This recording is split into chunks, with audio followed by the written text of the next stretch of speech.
નગરના પશ્ચિમમાં રહેનારા પણ લોકો આજે સમય કાઢીને સૌથી વધુ પ્રાચીન અને મોટી રથયાત્રા એ અમદાવાદની રથયાત્રા છે. બેન પ્રત્યેનું વાત્સલ્ય છે અને બેનને પણ આનંદ છે. ભગવાન શ્રી જગન્નાથજીના આ રથયાત્રાના પાવન દર્શન એટલા સખી વ્રજના વિસ્તારમાંથી અહીંયા પધારે છે.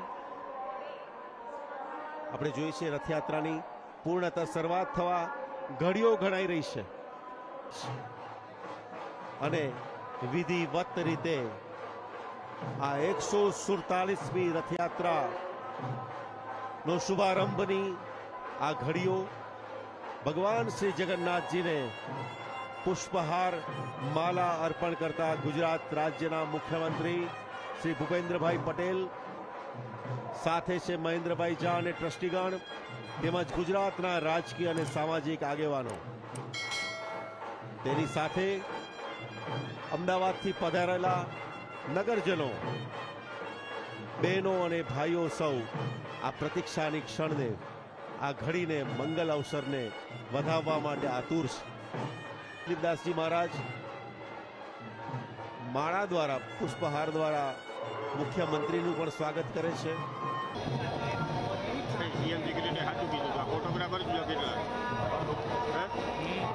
ચલો કરી દીધા.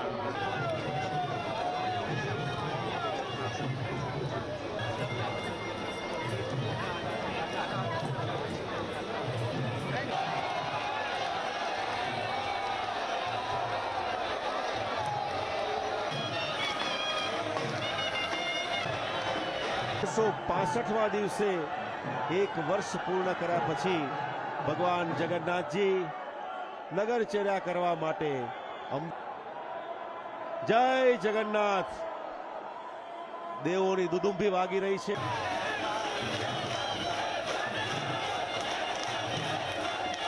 વધી રહ્યો છે.